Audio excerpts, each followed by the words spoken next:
You are listening to audio from Citizens Church Elmira.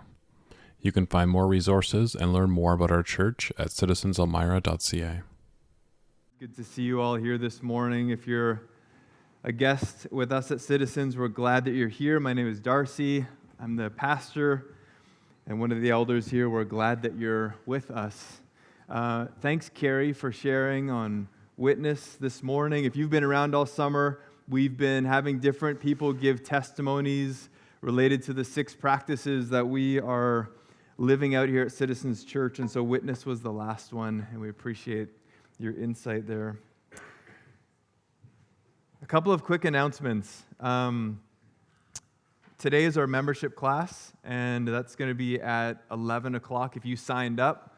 There is childcare downstairs, so just like 5 minutes before 11, if you can bring your kids down there, there's a couple of volunteers who will watch the kids, and then we will be right in here for our membership class together. And next week, we begin a new series. So this is the end of the Psalms for the summer, and next week we begin a new series on vision, where we're going to kind of talk about what we're doing here as a church, how we make disciples. If you have been at Citizens for a while, this will be a review for you, hopefully. And if you're new to Citizens, this is a great time to come and kind of hear what we're about and what we're doing at this church. If you had plans or more vacation, I just recommend canceling them, okay? Just be here, okay? 9:30, we're going to get into it and look at vision for the next 3 weeks. If you have a Bible, let me encourage you to go to Psalm 62. What is trust? Have you thought about that question? Maybe I'm just bringing it to your mind this morning. What is trust? A couple years ago, I read a book by Rachel Botsman called Who Can You Trust? And she just studied this whole topic of trust, and specifically her field was as it relates to the internet and online relationships and all that kind of stuff. And so she asked this question to hundreds of people, what is trust? And she says in her book, the most interesting answer she got was this: giving my wife my phone without clearing the history. That is trust. Okay, so according to Rachel, that's what stood out the most to her. Trust is not something that is just a Christian topic. Trust is something that exists in the world that is either increased or is broken.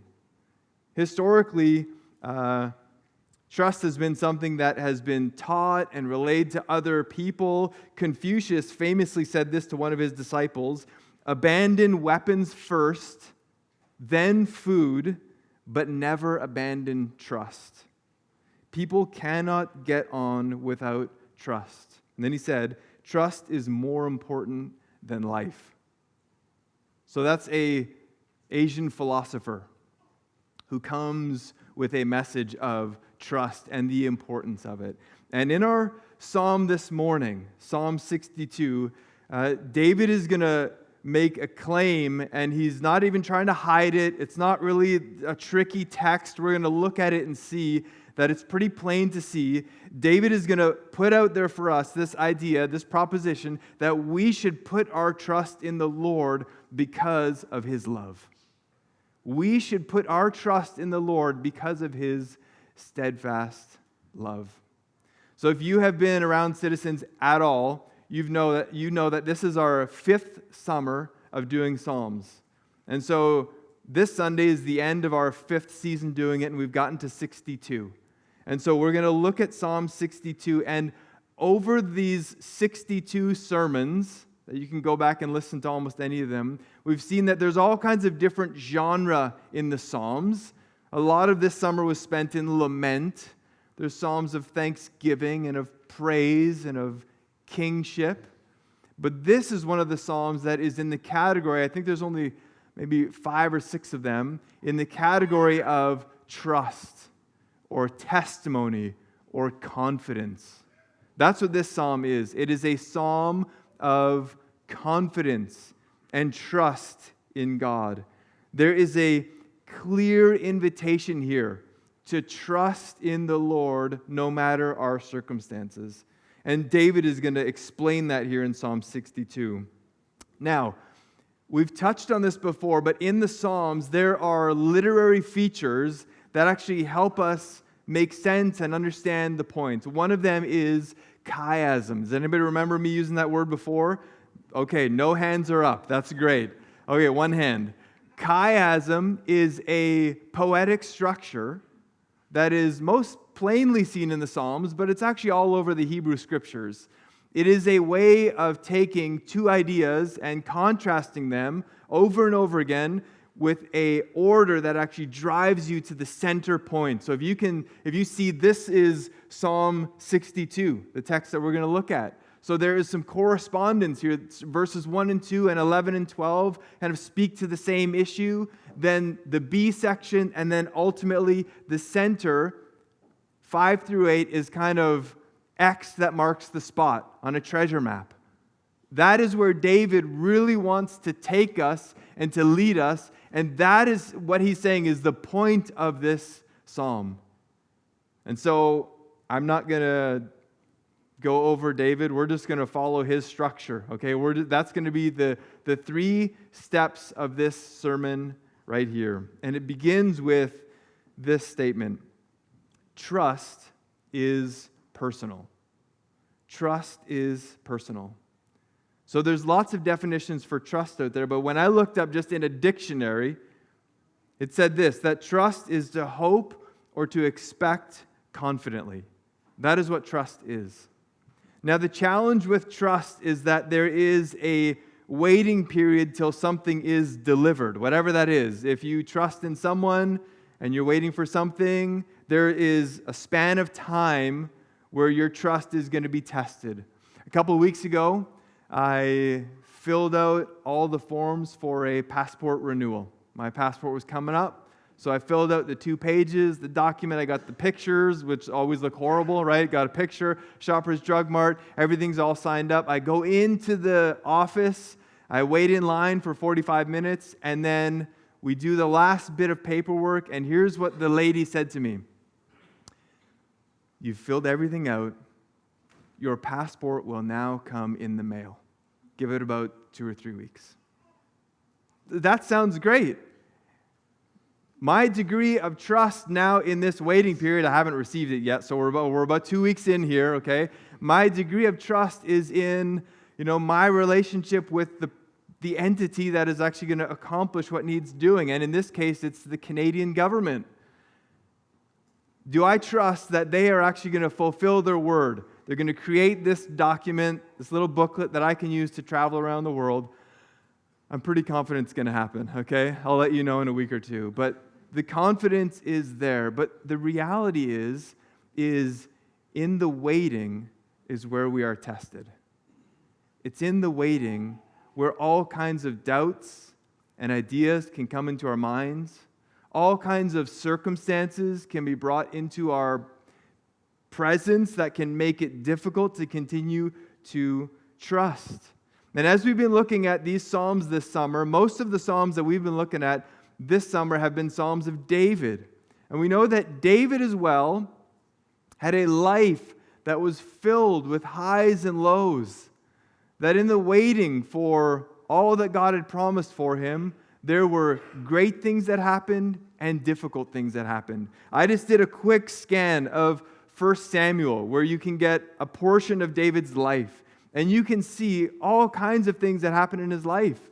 It begins early on in Samuel 16, where David is just a young lad out watching sheep, and life is pretty idyllic then. I think he enjoyed himself out there. He's doing all kinds of things, caring for them. But as the story moves along, we know that he went out again as a young teenager to face Goliath. Really famous story. Many of us know it. And he defeated Goliath. And then ultimately he is promised to be the king of Israel. He's anointed. And this increases his expectation in what God could do through him. But really quickly, in chapter 19, and you can peruse it yourself, in chapter 19, he is pursued by Saul. Saul is after him. He is searching for him, not to congratulate him, but to kill him and to destroy him. He is abandoned by friends. He is married. He experiences success and failure in the battlefield, and this is all in 1 Samuel, which doesn't even contain all of his life. But in many ways, it is the same story that all of us face. A life that is filled with all kinds of highs and lows. Times in life where you're like, I'm going to remember this day forever. This day is amazing. And then other times in your life where you're thinking, I wish I could just forget this day. I wish this day never happened. And that's all of our lives, to varying degrees. Some may be worse than others. Some may be better than others. But all of us experience this same thing. And here David now comes to us in Psalm 62, and he wants to invite us to trust in the Lord. David says, I can wait on the Lord because I trust in him. So look at verse 1.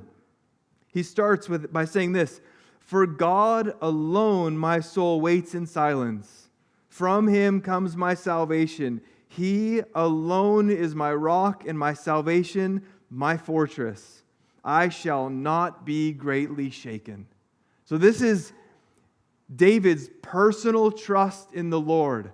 I won't be shaken. And again, David here as a poet and as an author is using words to communicate the personal nature of his relationship with God and his trust in him. There's a Hebrew word in here that it kind of gets lost in our English translation. In Hebrew, there's a word that goes, the word is this, ak. That's all it is, ak. So if you go tell someone today, I know some Hebrew, ak. They probably think you're going to sneeze or something, right? But that's a Hebrew word that shows up only 8 times in the Psalms. 8 times it's there. 6 times that Hebrew word shows up in this psalm. And it is a word of emphasis. Probably in the ESV here it says alone. It translates the word alone, but probably the best translation is the KJV. The King James Version translates it as only. And that's really what this word is meant to be, is to emphasize this idea, only God. Only God. ESV says, God alone. He is the one to be trusted. He is the one to hold on to. David is giving a personal testimony here. He's saying, of all the things that I've experienced, of all the highs and lows in my life, he says, this is my summary here. God alone is to be trusted. Only in God will I trust. And he is making it personal. He says, this is my testimony. When we have baptisms or when we have times of sharing our testimony, it is a personal proclamation of what God has done in our lives. And that's what David is doing here. He's saying, my God is the one to be trusted, the one who's been faithful to me over and over again in all the different circumstances. He is the one I trust. Charles Spurgeon writes this, observe how the psalmist brands his own initials upon every name which he rejoicingly gives to this God, to his God. My expectation, my rock, my salvation, my glory, my strength, my refuge. He's not content to know that the Lord is all these things. He acts in faith towards him and lays claim to him under every character. So David is not just saying God alone is trustworthy, though that would be true. But he is personally giving a testimony saying, I want to tell you, reader of this text, my God alone is trustworthy. He's been good, no matter what has happened in my life. And so it is deeply personal for David to trust in the Lord. But also, if we fly down to verses 11 and 12, we see that it's deeply personal for God too. So for God, this is personal. Verse 11 says, once God has spoken, twice I have heard this, that power belongs to God, and that to you, O Lord, belongs steadfast love, for you will render to a man according to his work. So David says here, kind of in unison with verses 1 and 2, that God is 2 things. God is powerful. Did you see that there in verse 11? Power belongs to God. But not only power. So if it was just power, God would be too terrifying to even come near. He might be all-powerful and he might be totally angry. He might be all-powerful and totally indifferent. Who knows what he is? But he's not just all-powerful. He is all-powerful, but he is also filled with steadfast love. This is the Hesed love of God, the covenant-keeping God who loves to the final degree. This is who God is. David said, even in your most difficult circumstances, in your hardest experiences, because you may come to this text and you may think, oh, that's great for David to say that, but David has no idea what I'm going through. David doesn't know the lot that life has given me or the choices that I've made. So that's great that David can say that. But David says this is not only personal for him, it's deeply personal for God because he's all-powerful and he is filled with eternal love. So even in our hardship, David invites us to cling to the Lord. The Apostle Paul says something similar. It's down the same line here in 2 Corinthians in the New Testament.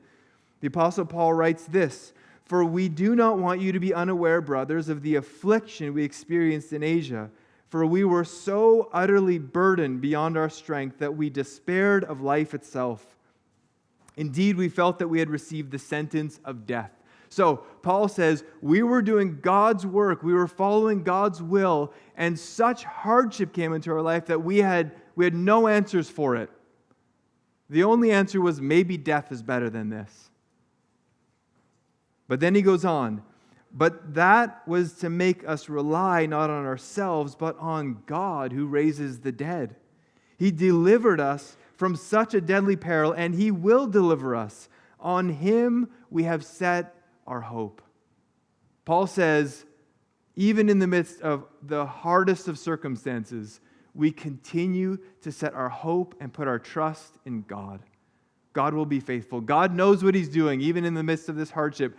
They didn't know what God was doing. We don't always know what God is doing, but the invitation is to hope in the Lord. Trust is personal. We can trust and we can wait on the Lord because of his steadfast love towards us. Second, not only is trust personal, but people are tempting. Now, what do I mean by people are tempting? Within our human experience, as the waiting goes on, as we wait for the Lord to maybe answer a prayer, as we wait for the Lord's promises to come true in our lives, some of them, they will not come true until we reach his presence and we are in his glory. We can be tempted to do many things, but one of the things that we can be tempted to do is to be afraid, to fear the people around us. We were just talking about witnessing, to be afraid of sharing the gospel with someone because of what could come. And so David says here in verse 3, "How long will all of you attack a man to batter him? Like a leaning wall, a tottering fence. They only plan to thrust him down from his high position. They take pleasure in falsehood. They bless with their mouths, but inwardly they curse." So this is David's circumstance, or maybe this is his reflection on, people around him, or maybe it's just his reflection on humanity. But he says, how long is this attack going to happen in my life? He is real and acknowledges the difficulty of people being in opposition to him. But know this, that this leaning wall that he's talking about, and maybe you've seen something like this where you're doing a demolition or something and a wall is kind of teetering. It's right on the edge and all it's going to take is a tap maybe, or at least that's what you're hoping. Just one little tap and then it goes down. That is the imagery here. But this imagery is not of David himself. This imagery is of those who would attack him, those who he would fear, those who he would come against. He says, those who are going to come against me are actually the ones who will fall down. Their efforts will be lost. They may look like it in the moment, like there's success. It may look like it, Like their plans for destruction or attack are coming together, but their end will be ruin. And now listen, the Christian faith never promises to any of us who are believers that life will be easier.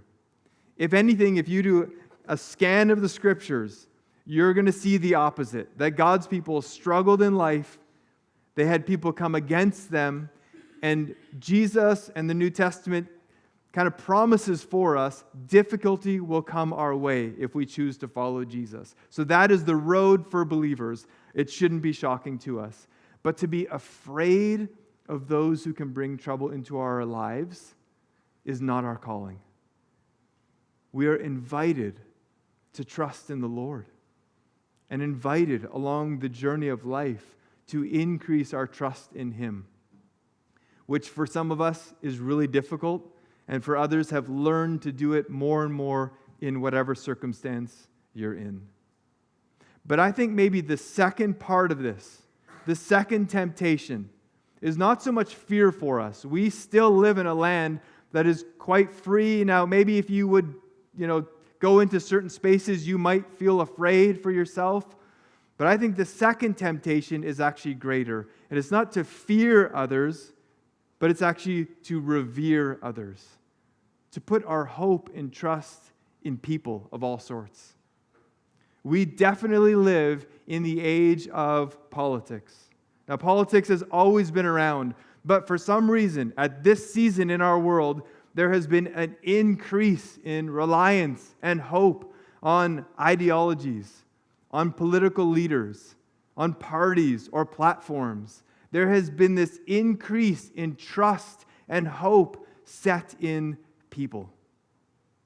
And if it's not that, then it's maybe the world that we live in now, which I don't have my phone. I was going to pull my phone out, but it's probably best I don't have it. But this world of influence, living online, social media, people that we follow, looking to these people and thinking they have the answer. Looking to this influencer thinking, I just need to be a little bit more like them, and then good things will come my way. We are deeply tempted to revere people, to put our hope and our trust in them. Here's what David writes in verse 9. Look at this. Those of low estate are but a breath. Those of high estate are a delusion. In the balances they go up. They are together lighter than a breath. Every single one of us, from the greatest influencer, from the greatest leader, is all going to exit this world in the same way, with a breath, with one last breath. And David says, our temptation as people is to put our hope and trust in them. And yet they are just like us, whoever the they is. I mean, you know in your head who the they is. We all have the they. They are just a breath. And when they are balanced in the scales, they are nothing compared to the Lord, the one who truly deserves all of our trust and our hope.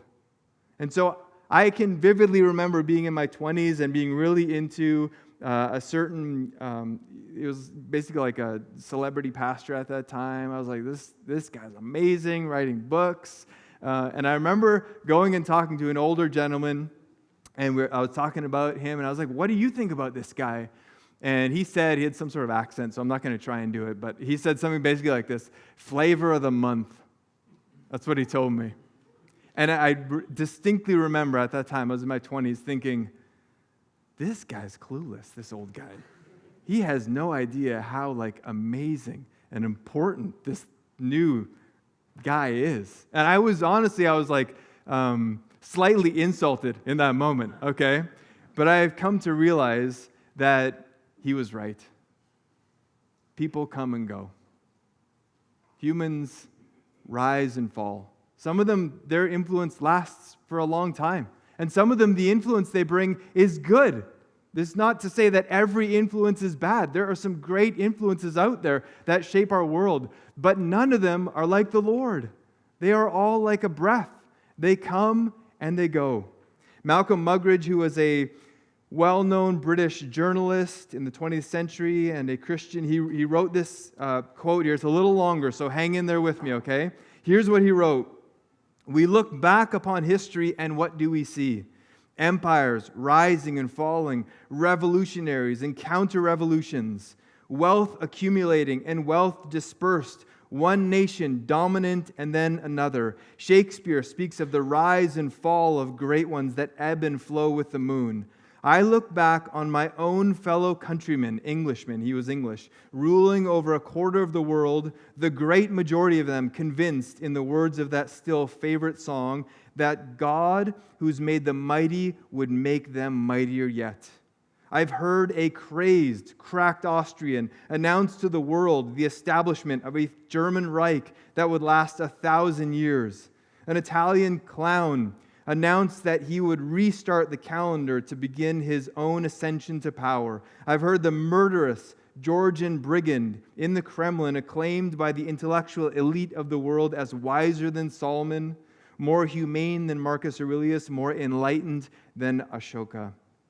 I've seen America wealthier in terms of weaponry, more power than the rest of the world put together, so that had the American people desired, they could have outdone an Alexander or Julius Caesar in the range of scale of their conquests. But look what he ends with here.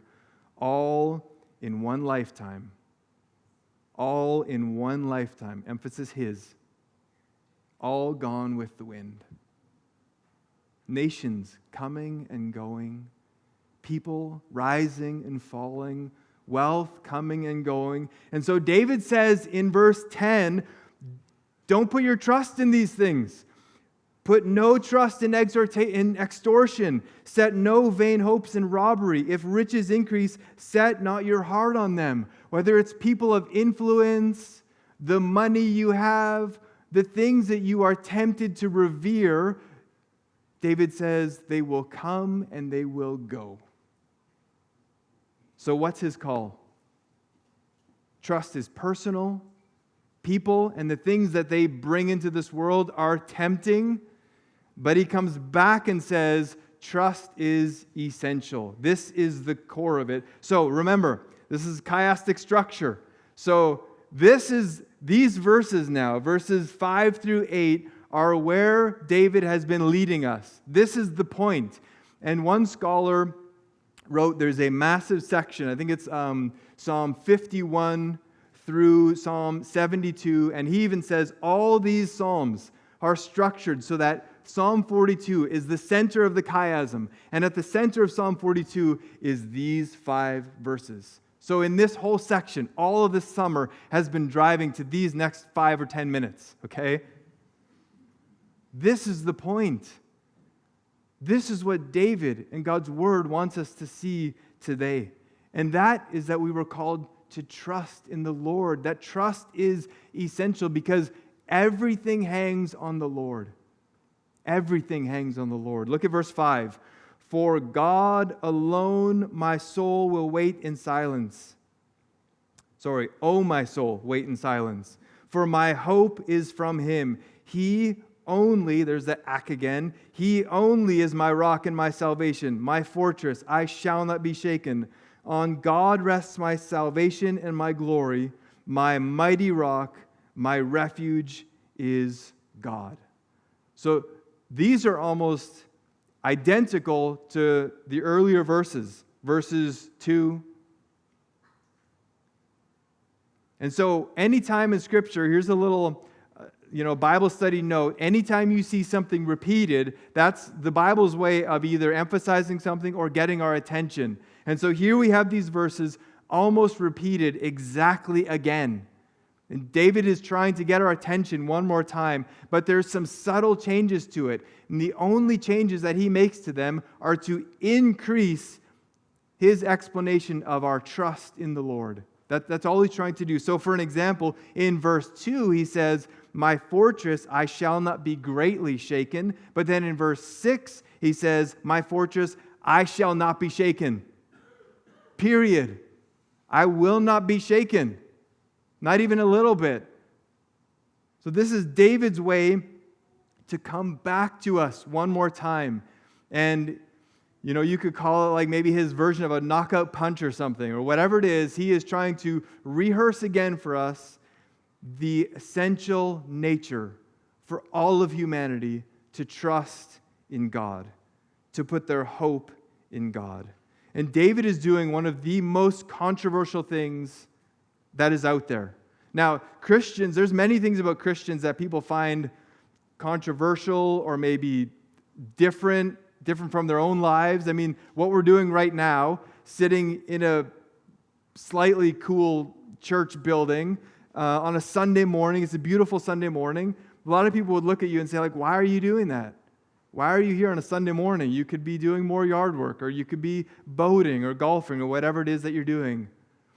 The fact that we believe that God's word is from Him, that God has spoken, that this is not just a collection of human authors that have written things down. This is God's word to us. These are things that make us strange, maybe slightly controversial, but what David is doing here is downright insulting. David is saying this: the only one that you are called to wait for is God. The only one that you are called to put your hope and your trust in is God. And in the Old Testament, that God's name is Yahweh. And in the New Testament, His name is Jesus. He is one God. You are called to worship Him. That is where you will find your hope. It is where your trust will be secure. This is reiterated in Deuteronomy 6, the Shema, what Old Testament Jewish believers would have said daily. They would say this: "Hear, O Israel, the Lord our God, the Lord is one. You shall love the Lord with all your heart, with all your soul, and with all your might." And Jesus would reiterate this and go further in John 14 when Jesus says, "I am the way, the truth, and the life. No man comes to the Father except through me." That's what Jesus said. He is the way. He is the one to put our hope and our trust in. Now, if it was only a message of put your trust in God, put your trust in Jesus, and that's it, it would have some force behind it if it was truth. But the reality is that it has truth behind it. It has some force behind it because it is truthful, but also because it is driven by the love of God. So verse 8 brings that home for us. Verse 8 says this: "Trust in Him at all times, O people. Pour out your heart before Him. God is a refuge for us." Here is pretty much the only call to action for us in Psalm 62. This is the only invitation for us to kind of hear so that we can respond to what He's asking. And it is this, that we are called to put our trust in the Lord. How do we do that? We do it by pouring out our heart to Him, by bringing our full selves to God, by saying, "God, this is who I am. You know all these things about me already, but now I'm going to pour out my heart to You." There is a fear that we have with other people of being known. We won't just pour out everything about us on everyone. I mean, if someone does that to you, you might think, this person's a little odd. If they come right up to you and they tell you everything about them, you'd be a little nervous about them. But we are reluctant to share everything about us, definitely with strangers, but even with our closest friends. As the ring of friendship gets smaller and smaller, and maybe, if you're married, it becomes just your spouse, or if you are single, it becomes your best friend. You're down to one or two people who know almost everything about you. And why is that? The reason is mostly, maybe there's other reasons, but the reason is mostly that we're afraid that if someone would fully know us, if they knew everything about us, they would probably not want to be in our presence anymore. They may even, they may run for the hills. We don't know what. We play the scenarios of nobody would want to get close to me if they knew everything about me. Because the reality is that we are sinful and broken people. Every single one of us. Whether we realize it or not, whether we acknowledge it or not, we are broken to the core. And so we have done things, every one of us, that have hurt other people. We have thought things that we hope that we never remember again, that nobody would find out that this thought popped into our head. Sin has broken us to that degree. And the fear of continued separation from others and from God is real. But the good news is that God made a way. God made a way. Jesus came to this earth, and we've been rehearsing this with every psalm, that these psalms are pointing us to Jesus, that Jesus came to this earth. And when Jesus came, he didn't come just like in some ivory tower. He came and was around regular people. He saw the dirt of his age. He saw the trouble all around him. And you know what he did? He didn't run away. He didn't leave and go back to the Father and say, wow, it's a bigger mess down there than I realized. We need a new plan. He stayed, he did not run away. He stayed the course. And the course ultimately took him to the cross. The visual, the image of God's covenant love coming together in the person of Jesus Christ. So that when David invites us here in verse 8 to pour out our heart to God, to acknowledge that God can know everything about us. And when he knows everything about us, he doesn't run away from us. He stays near, he stays close, he provides grace for us so that we can live in it. And so we look back and we see Jesus as the guarantor. The reason that we can trust is because Jesus was faithful. Jesus lived the life that all of us should have lived, but none of us could. But Jesus also died the death that all of us should have died, but haven't. We will be raised to life one day as believers because of Christ, but we will also live with new life because of what he has accomplished. So this morning, let me invite you one more time. Let me ask you to close your eyes as I reiterate these words from David for the Lord to all of us. David says one more time in verse 8, "Trust in the Lord at all times, O people. Pour out your heart before him. God is your refuge." And this morning, as we pause and as we reflect on this psalm, I just want to give you a moment to ponder yourself. If there is something that is holding you back from trusting in the Lord, what is that thing? Maybe a past experience. Maybe there's something around the gospel that is just too much, or maybe there is something completely different that is holding you back from trusting in the Lord. The invitation is there again for all of us to put our hope and our trust in him. He is trustworthy because of the death, the burial, and the powerful resurrection of Jesus. As God raised him to new life so that we could have life through him.